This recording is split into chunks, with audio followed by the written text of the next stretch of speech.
My name is Danielle, and although I'm not one of those people who believe in ghosts, there's something that makes me doubt. It all started at the wedding of my older cousin, Mia, which was held at a beach resort. Mia had always dreamed of a wedding by the sea, and her wealthy family made it come true. We were all very excited, and although she wasn't the first to get married, she had everyone's attention, and all the cousins, uncles, and aunts gathered for the event. However, my mom couldn't attend because she wasn't feeling well, so I had to represent the family.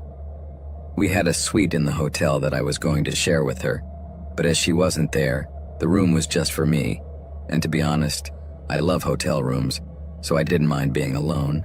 Besides, I was at university and I thought nothing could scare me. The event lasted 2 days, and of course I stayed in the room for 2 nights. I loved it because it was on the 2nd floor and had a view of the beach, which was a big bonus. I should also mention that the wedding wasn't just for family. Mia had also invited many friends and colleagues, and with so many cousins and acquaintances, the party on the first day turned into a bustling and very fun gathering. After a night full of laughter and dancing, around 1 in the morning, I finally returned to my room. I was a little dizzy and definitely needed a shower, so I got into the bathtub and cleaned the sweat and party smell off my body. But when I got out, I found a little surprise. There was a blonde, green-eyed girl, maybe 3 or 4 years old, sitting on my bed playing with my bag. My first reaction was fear. How did she get in here? But then I thought maybe I had left the door open. The little girl was so focused on my bag that she didn't even notice I was there until I called her. "Hey baby, what are you doing here?" I said. She looked at me and smiled, showing all her teeth. "I'm just playing with your bag. It's colorful and shiny. Mom has one just like it," she replied. Then I asked her how she had got in, and instead of answering, she just pointed to the door. I was very curious and asked her name. She told me her name was Lucy. I tried to be nice to her and told her it was too late for her to be alone, and then as if nothing had happened, she replied, "Mom left me here." And right there, she got up and walked away towards the hallway. I stayed in bed wrapped in my towel with my hair dripping on the carpet, and the truth is that I was too tired to follow her, so instead of going out after her, I closed the door. I needed time to change and I turned off the lights. A few minutes later, I fell into bed completely exhausted. The next day, the wedding continued with a lot of excitement and commotion. It was a massive event with catering and everything you can imagine. The bride and groom went all out with the celebration, and the truth is that I was happy for Mia and wished my mom had been there to see it. That night, when everyone started to return to their rooms after the reception, I told my cousin Sarah about the strange encounter with Lucy. She knew a lot about Mia's family and colleagues, as they worked at the same company. So I asked her if she knew the little girl's mother and how she could leave her alone at the door of someone else's room at that time of night. Sarah thought for a moment and told me that she didn't remember any of Mia's friends or colleagues having a daughter called Lucy. We had that conversation as we parted on the 2nd floor to return to our suites, and when I entered my room, I immediately sensed that something was strange. I checked every corner, but everything was still in place, so I decided to go out onto the balcony to get some air. I was still wearing the dress from the reception, which had sequins, and these reflected the light of the moon, which in turn softly illuminated the beach. But as I contemplated the beautiful night scenery, suddenly something caught my attention. Right in front of me in the sand was Lucy, sitting and playing. I noticed that the waves were getting closer and closer to her, and that sight filled me with worry, so without thinking twice, I started to shout her name, but she was so focused on her game that she couldn't hear me. Then suddenly she got up and started walking toward the water, and in that instant, panic took hold of me. I ran towards the stairs, not caring that my dress was dragging behind me, but when I reached the beach, nothing could prepare my heart for what happened next. I looked out to sea, right to the spot where she had just dived in, but all I could see was the dark, overflowing water. Lucy was no longer there. My heart began to beat like crazy, and I was overcome with anguish. I needed to find her before it was too late, so I waded waist-deep into the water, feeling desperate, almost ready to dive right into the ocean in search of her. But then I heard someone shouting at me from afar. I turned to look for a moment, trying not to lose sight of the water in case I saw any sign of Lucy, and saw that it was a hotel butler. The man started waving his hands at me and shouted at me to get out of the water, but I refused. I explained desperately what was happening and that I had to look for Lucy before she drowned, but he wouldn't let me. His voice was firm when he told me to get out, and for a second I thought maybe Lucy's mom had taken her without me realizing it, so I went back to the shore where the butler practically forced me to go back to the hotel. When I arrived, I saw that several people, including the receptionist and some employees of the place, seemed very worried. I asked them what was going on and if they had seen the girl return alone or with her mother, but they all looked at each other with a strange expression, as if they knew something that I didn't. It was then that one of them dared to tell me a shocking story that completely shook me. It turns out that Lucy, the beautiful green-eyed girl I had seen the last 2 nights, had actually drowned in the sea a few years ago, and the room I was staying in was booked by her father on the day of her tragedy.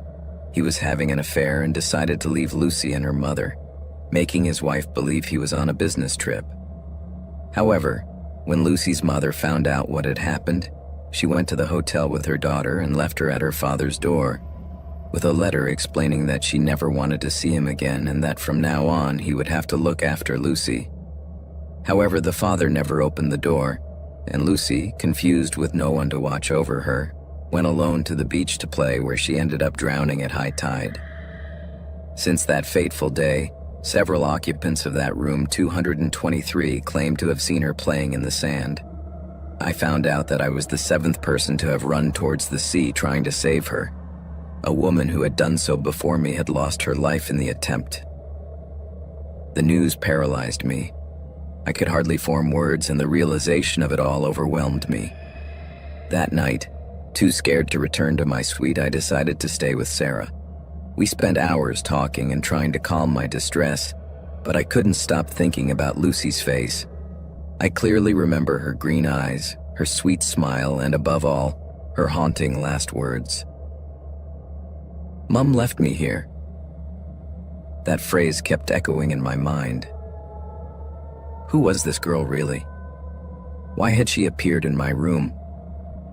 That experience left me with a mixture of fear and sadness that stayed with me for a long time, and even today my heart shrinks every time I remember it.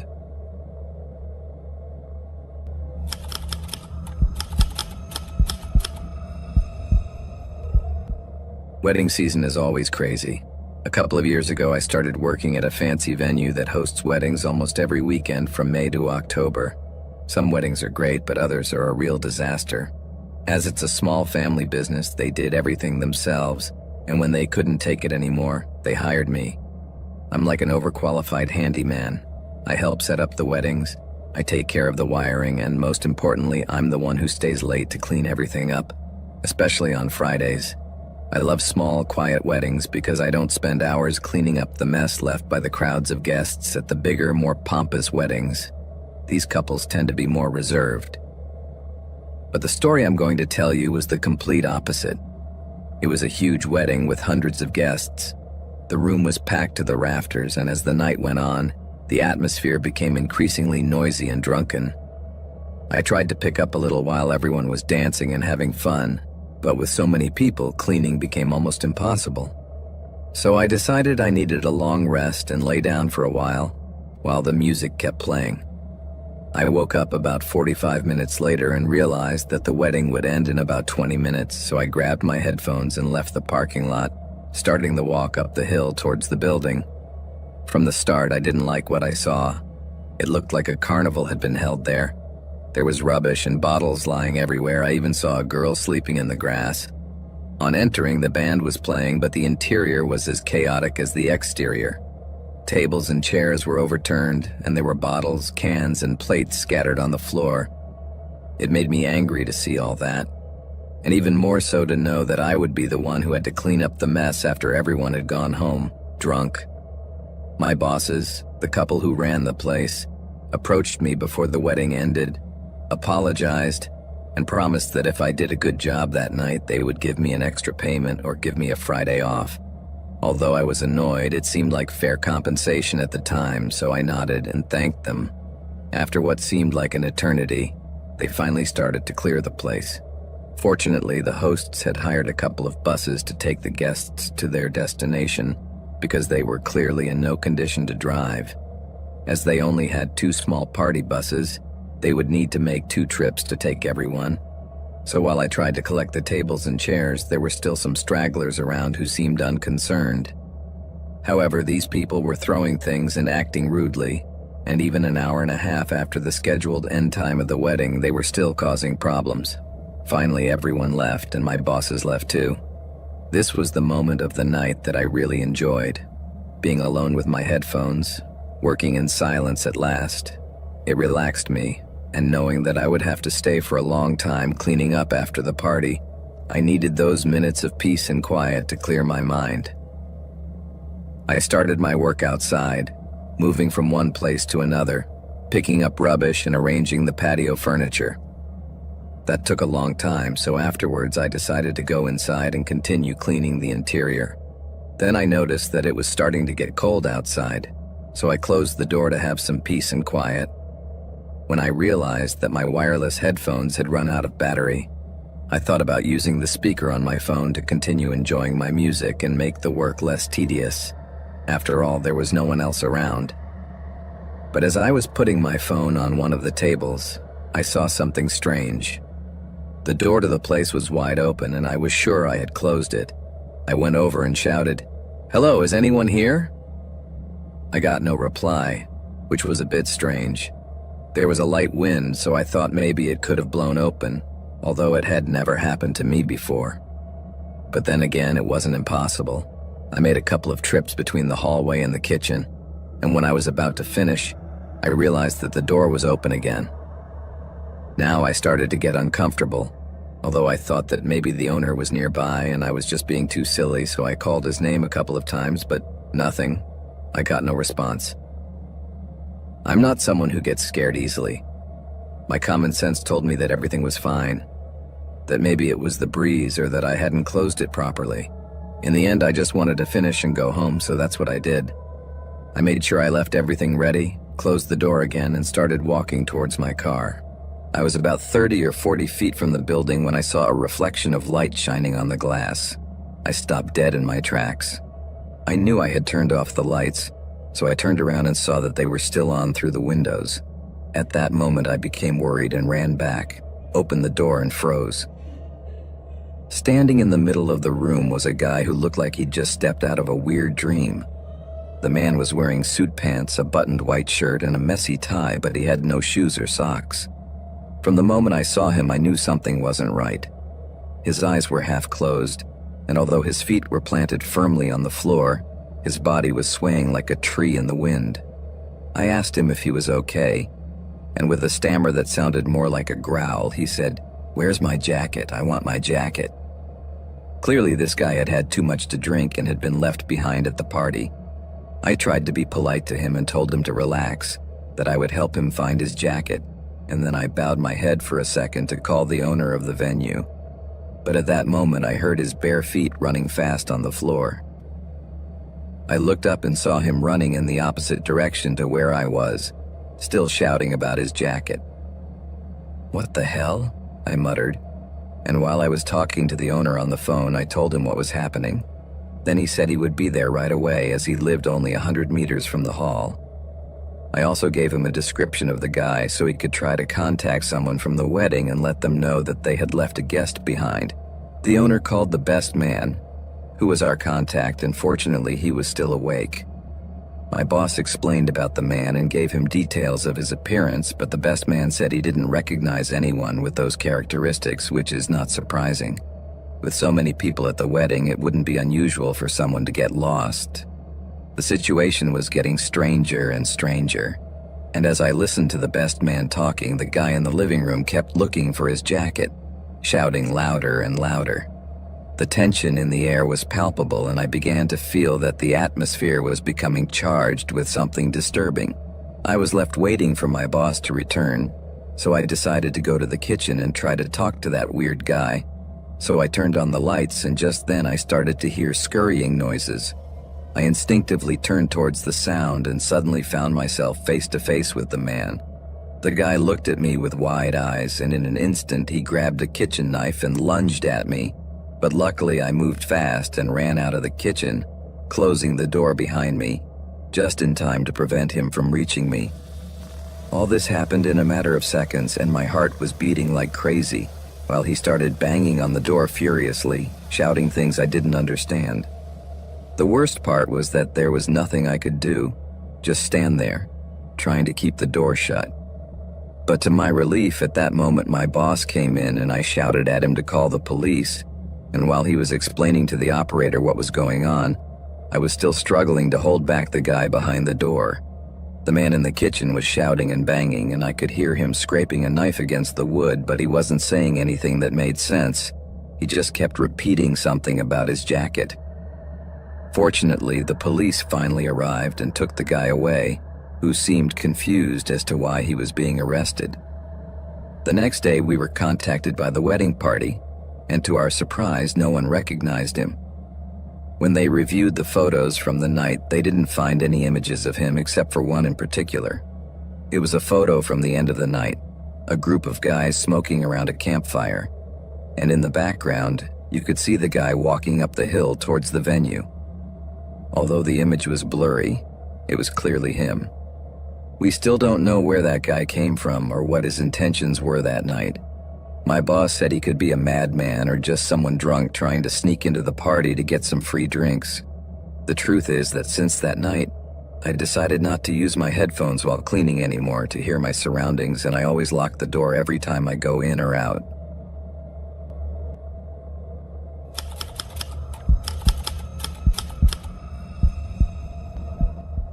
This memory is very fresh as it all happened just 2 weeks ago. One of my good friends from high school got married, and I was surprised to receive the invitation. It's not like we had had any kind of fight. We just hadn't spoken since we finished high school almost 12 years ago. At first I thought I wouldn't go, but then I realized it would be a great opportunity to connect with my old friends and see faces I hadn't seen in years. I received a +1 with the invitation, but confirmed that I would go alone, as my girlfriend was out of town for work that weekend. At first, I was a little discouraged about going alone, knowing that all my friends would be bringing their partners, but I was determined to enjoy the wedding anyway, so I tried to keep my spirits up.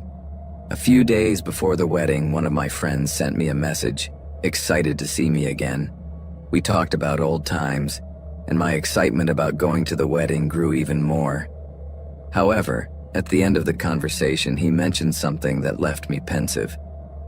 "Can you imagine? Even Ivana will be there." I was shocked. The last time I heard from Ivana was more than 5 years ago.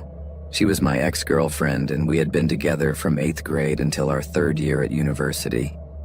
Everyone thought we would get married, as we were well on the way to doing so, but as happens in life, things didn't turn out as expected. The breakup was amicable at first, and we both decided to go our separate ways. However, things got really ugly after that. Ivana started stalking me, and to top it all off, she also stalked the girls I was dating. It's no joke, the situation got so out of hand that the law got involved, and that was the last time I saw her or heard from her. So knowing that she had also been invited made me more than nervous. I just hoped that she had matured a bit and left behind her obsession with me. On the Saturday of the wedding, I arrived feeling anxious. I joked to myself in the car that I was more nervous than the bride and groom themselves. However, I tried to convince myself that we were both in our 30s and that Ivana had probably already moved on with her life. I told myself that I would avoid her, stay close to my friends, and only enjoy the party as far away from her as possible. With that in mind, I entered the church, which was beautiful, by the way, and the ceremony was about to begin. I found a group of old friends sitting at the back and joined them, but I couldn't stop scanning the church in search of Ivana, and right at the other side, near the middle, I saw her. She was there with a couple of girls I didn't recognize. I hoped he was with someone, but he didn't appear to be with a date. When the ceremony began and the time came for the bride and groom to officially join hands, everyone began to file down the aisle. Emotions were running high, and as I left, I hugged my friend and congratulated him, and after that I headed to my car to drive to the reception, my mind already full of bittersweet memories and feelings. But this was just the beginning of a night that promised unexpected surprises. After a short drive, I arrived at the reception, but just before opening the door, I heard a familiar voice. "Hey, stranger." I knew right away who it was. I turned around and with a forced smile I said, "Hi, Ivana. How have you been?" She smiled back and in a somewhat restrained voice replied that she was fine. Then she continued, "I'm happy to see you here. I wanted to apologize for everything that happened and tell you that I'm proud of what you've achieved. I realize how much damage I did to you in the end, and that was horrible. I hope you can forgive me someday, who knows? Maybe we can be friends." That took me so by surprise that I didn't know what to say immediately. I just looked at her with wide eyes, trying to process her words. In the end, I said, "Of course I forgive you, and yes, we can be friends." She seemed relieved and excited. "Yes, we will. We can catch up at the reception. I'd love to hear what you've been up to," she said with a smile. Then we parted, and I felt as if a great weight had been lifted off my shoulders as I drove for 20 minutes to the reception. The party was amazing. The food was delicious, the atmosphere was great, and there was a lot of dancing, so I was having a great time with my old friends. We talked as if time had stood still, and I noticed that Ivana tried to approach me a couple of times, but I was always caught up in some other conversation, or they dragged me away to talk to someone else. Around 9 o'clock at night, I finally approached her. She was sitting alone at a table drinking wine. The first thing I noticed was that she seemed a little out of place and in a worse mood than before, but I decided to continue chatting. We talked about our careers and our love lives, and I mentioned that I had been with my girlfriend for 2 years and that we were doing well, while she told me that she had had a series of failed relationships and that she was taking a break from dating. I told her that there was nothing wrong with that and tried to keep the conversation a little more upbeat. The conversation flowed for a good while, and in the end, I felt good. She looked happy, and when I finally got up from the table, we hugged, and I told her it was great to catch up. I even suggested we have a coffee soon and keep in touch. She seemed interested, and I was glad to see that this version of Ivana was totally different to the last one I knew, and that gave me a good feeling. When the reception ended, we all decided to go to a local bar to continue the night. The bar was close by, maybe a block from the wedding venue, and there were about 15 of us who went into the bar, but curiously, Ivana was not among us.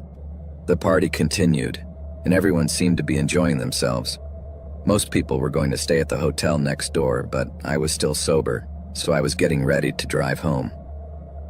Around 2 in the morning, I decided to take a walk to my car, which was still in the reception parking lot, but when I got there, I noticed that the driver's side door wasn't quite closed. That's not something I would normally do, but maybe with everything that had happened that night, it slipped my mind. I looked in the windows and everything seemed fine, so I got in and started driving back home. The road was relatively clear, although there were a few cars around, but it wasn't until I turned into my street that I realized that a car was following me at a distance. That made me nervous, but when I got to my driveway and the car behind me drove on, I felt more relieved, although I couldn't explain why I was so nervous in the first place. It was probably because of that car door that had been left ajar. Once at home, I tried to relax. I flopped down on the sofa, checking my emails and text messages from the night, but suddenly, I heard a car door close, and it was very close by. All my neighbors are quite old, so I found that strange, but I tried not to think about it too much. I had already been too paranoid that night, so I finished checking my messages, turned off the lights, and went upstairs to the bedroom. The staircase is right in front of the front door, and as I passed by, I noticed with horror that the handle was turning. The door was locked, so whoever was trying to open it couldn't get in. I panicked, but I knew I had to act fast. But then I saw that the lock was starting to turn again, and that terrified me. That person had a key to my house. At that moment, I heard the click of the lock together with a turn of the knob, and when the door opened, I reacted instinctively.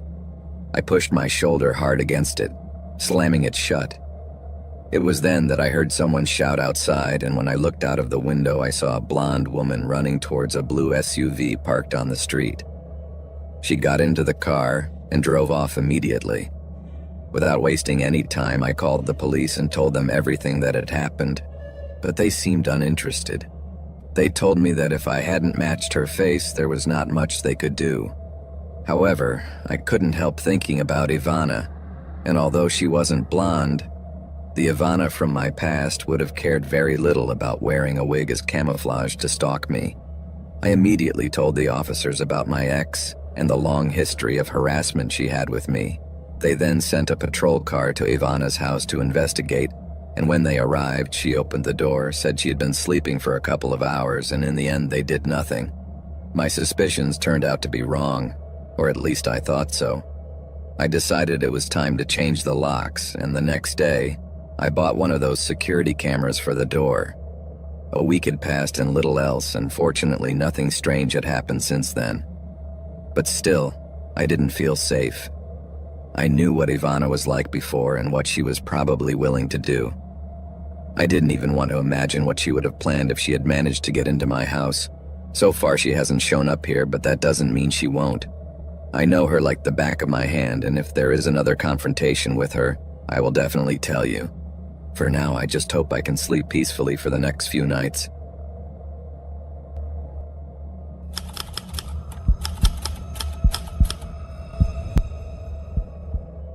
Before I tell you about the most horrible night of my life, which was supposed to be the best, let me give you a little background.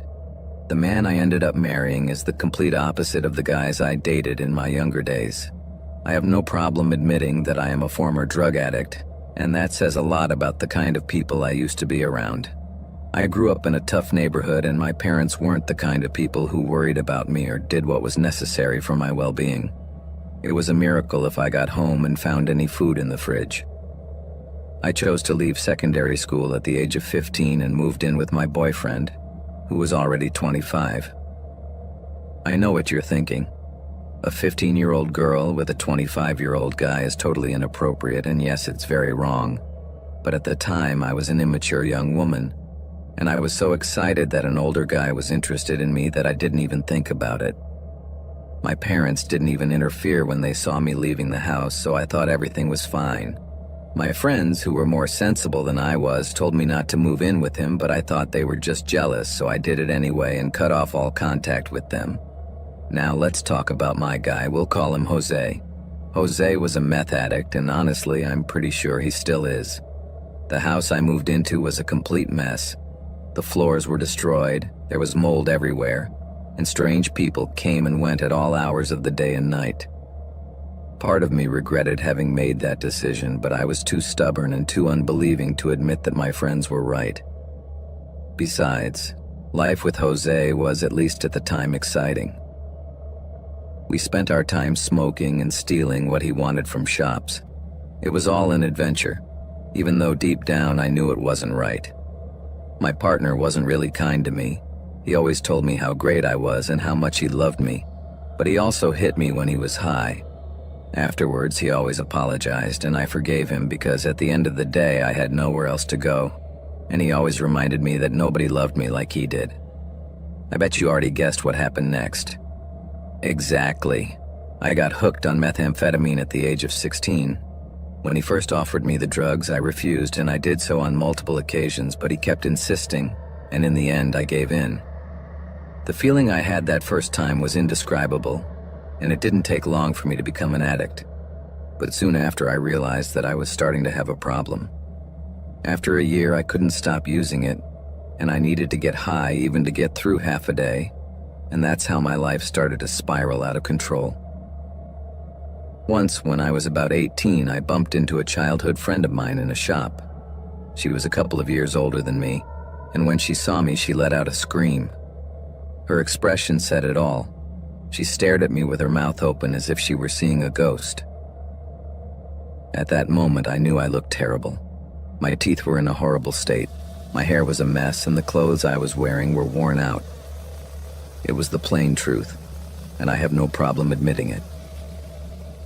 After catching her breath, my friend looked at me with a mixture of surprise, concern, and pity and asked, "What happened to you?" I felt terribly ashamed and as small as I had ever been in my life. I just wanted to shrink away and disappear. But instead, we ended up talking for a while, and I ended up sharing with her everything that had been going on since the last time we saw each other. She listened to me carefully, gave me a hug, and told me she wanted to help. Her husband worked at a rehabilitation center, and she was sure he could help me get admitted if I decided to do it. To be honest, I didn't think I was ready, but at the same time, I knew that I probably never would be. I had this opportunity in front of me, and many people wouldn't have that, so in an act of bravery, because I have no other way of defining it, I agreed to go to rehab. That same night, I left Jose, and when he found out where I was going, his reaction was brutal. The anger he showed was indescribable. He hit me, threw all my things on the floor and set them on fire, and told me that the only way to get rid of him was to die. It was terrifying, but it was also the push I needed to leave. I kept quiet in front of him, but as soon as I had the chance, I called my friend, and in less than 10 minutes, she and her husband arrived to pick me up. Jose was still shouting as I got into the car, and as we drove away, he told me that nothing would come of it without him. But I left, and I never looked back. Rehabilitation wasn't easy. It was a tough road, but after 9 years clean, I can say it was really worth it. One of my therapists suggested that I move to another state to get away from the people and places that led me to fall. I listened to him and moved to Montana. There I went back to school, got my GED, and finally went to college. I graduated as a teacher and got a job at a local elementary school, where I taught history. And in all this process, I met the man who is now my husband. The craziest thing is that I never thought I could be so happy, or that anyone could treat me so well. But there I was, happier than ever. And although my past was not easy to forget, I knew that I had found someone who loved and supported me, and that was all I needed.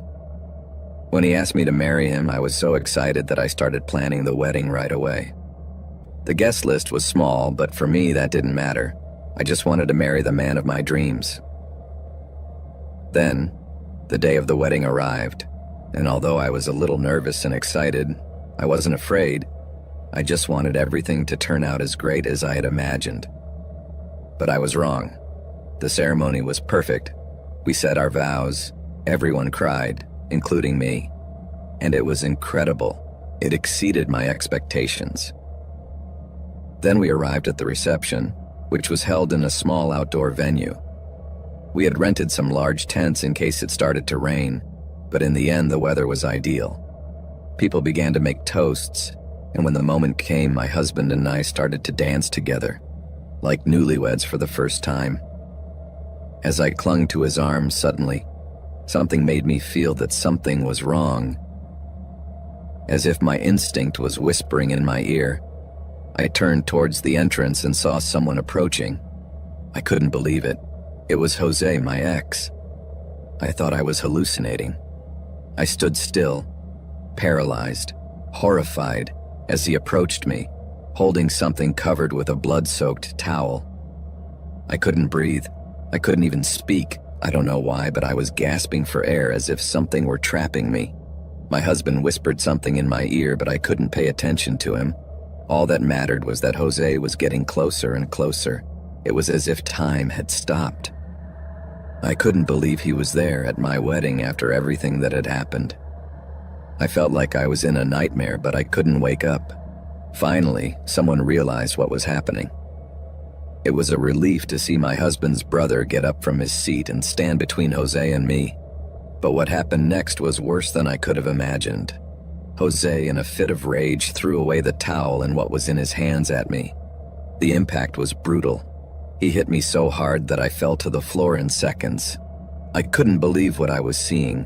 I looked down and realized that I was covered in blood. Everything around me started to spin, and I felt myself starting to hyperventilate.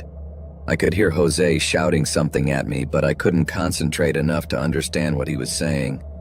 and in the midst of all that chaos, I passed out. When I came to, I was in the back of an ambulance, which was a bit confusing at first. They had cut my dress to check if I had any injuries, as they didn't know if the blood was mine or from what Jose had thrown at me. Believe it or not, Jose had thrown a dog's head at me. I swear I didn't know whether to laugh or cry. A dog's head, are you serious? I don't know what he was trying to tell me with that, but he was definitely a bastard. And it wasn't enough that he ruined my adolescence, now he had also ruined my happiest day. Fortunately, it turned out that I only had a few cuts on my chest, where I was hit by the animal's huge head. But unfortunately, I also swallowed some of the blood that entered my mouth at the moment of impact. My very worried husband demanded that I be taken to the hospital for tests just in case, and in the meantime, a group of men from my husband's family took care of Jose. They knocked him down and beat him senseless. When the police arrived, they immediately investigated what had happened and took him away, unconscious. I was fine, just a couple of scratches and bruises, but emotionally I felt overwhelmed and scared. A few months later, my husband and I decided to have a second ceremony, much more intimate and at his parents' house, a little to make up for what had happened on our wedding day. As for Jose, he was sentenced to 5 years in prison without parole. When I heard how long they gave him, I felt relieved. The mental trauma that night left me has been difficult, but my husband is always there to make me feel safe. He promised me he would never let anything like that happen to me again, and I truly believe him. It's been 4 years since then, and now that Jose will be released soon, I can't help but worry. I just hope he's not crazy enough to do something like that again, or even worse.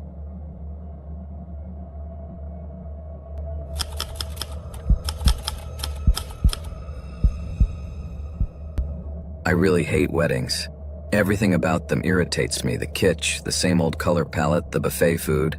The list of things that bother me could be endless, but what I really can't stand is that my friends always try to push me into a relationship at their weddings. Why don't they understand that I have no interest in being with anyone, or in getting married? To tell the truth, I enjoy my solitude. The idea of waking up with a guy next to me is just awful. I don't need company. With my dog and a good cup of coffee in the morning, I'm more than happy. But since I chose to have friends at university, for some reason I had to put up with their boring boyfriends. Besides, I've been dragged to at least 3 weddings a year for the last 4 years. Some might think I'm harsh criticizing my friends' boyfriends, but honestly, I'm just telling the truth. I want to be clear. I wouldn't say it to anyone's face because I want to keep the peace, but it's important to set the context for what happened next. So, to get straight to the point, here it goes. It all started with my friend Junie and her wedding. I wasn't thrilled to receive the invitation as usual, but she is one of my best friends, so I knew I had to go. In this case, I was even looking forward to attending her big day, as Junie and I had been friends forever. Our moms were best friends, so that also brought us together. What's more, I didn't find her fiancé as insufferable as the other guys who had turned up at my friends' weddings. In fact, he seemed like a decent guy, so I thought it might be a relatively bearable wedding. But as often happens, things didn't turn out exactly as I expected. The wedding day arrived, and it was lovely to see her so excited. For the first time at a wedding, I didn't feel so miserable and thought that maybe it wouldn't be such a bad experience. But what I didn't know was that this was the start of the worst 5 months of my life. During the reception, all my friends started to introduce me to different guys. I've never liked it, but there was something weird about this guy, Peter. This guy wouldn't leave me alone all night. He followed me everywhere, even when I tried to escape to the toilets. After standing there for 20 minutes, I realized that he was there waiting for me when I came out. It was so exhausting, and to be honest, it started to scare me a little. The man kept saying that he was very empathetic and claimed that he wanted to help me understand myself better. I literally told him several times that I wasn't interested, but he didn't care. Instead, he set about telling me who I really was, recognizing my inner self as if I cared. However, after a while, I realized that his comments were more insulting than anything else. One of the things he said to me was that I was a coward, and of course, I couldn't let that go. I stood there listening to him for what seemed like hours, until I finally got tired and decided that enough was enough. Turning around and walking away seemed like the best thing to do, but he kept insisting on following me. In a moment of frustration, I turned around and shouted at him to stop following me, to leave me alone because he was really scaring me. His reaction was strange.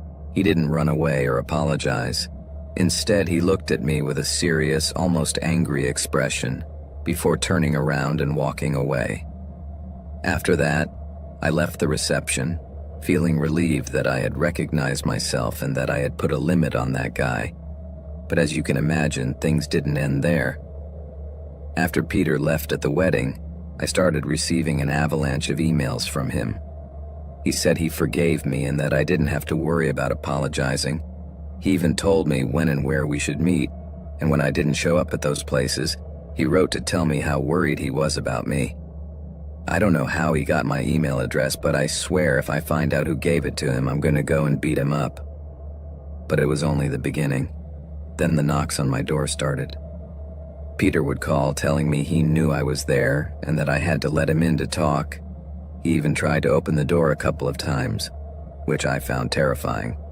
But for some reason, I thought he was harmless enough not to report him to the police. Instead, I started blocking all his emails and social media messages. After a few days, gifts started arriving at my apartment, such as chocolates, teddy bears, balloons. I always threw them away because it all seemed too creepy, like I was in a horror movie. When I told my friends, they said I had a stalker and should get a restraining order immediately. The friend who had originally introduced me to him told me that she hardly knew him, that he was a friend of another friend's husband, and that she had asked him to introduce me to him. I told her that I was planning to report his stalking behavior, but I wasn't too worried because he had never tried to get physically close to me, beyond those visits to my door. But the situation worsened one night when I was leaving work late. I was walking to my car in the parking lot around 2 a.m. when I saw him. Peter was approaching me from the other end of the parking lot, and all he said was, "Here I am, honey, ready to go home with Daddy. Daddy misses his little girl." The scream I let out was out of this world. I ran towards my car at full speed. The distance between us was only about 20 meters, but luckily, his overweight prevented him from getting any closer. So I managed to get to my car, get in, close the doors, and start the engine. He arrived just after, banging on the glass and yelling at me to get out, to go with Dad. I felt chills. I put the car in reverse and drove away at full speed, heading straight for the police station. I saw him following me in the rearview mirror, weaving in and out of traffic to get closer to me. When I got to the police station, I stopped for a while to try to calm down from the big scare, so I decided to run out screaming for help. Before I could react, Peter grabbed me by the hair and tried to drag me away, but the officers acted quickly, drew their guns, and ordered him to let me go. He obeyed, and luckily they arrested him immediately. I finally felt safe. Then I realized that I had underestimated the situation, and that I should have asked for help sooner. But at least everything ended well. He's now awaiting trial. Many people tell me that they don't know what he was going to do to me, even though he had duct tape and a shovel in his car. It's a stupid cliche. I know exactly what he was going to do to me. He was going to kill me.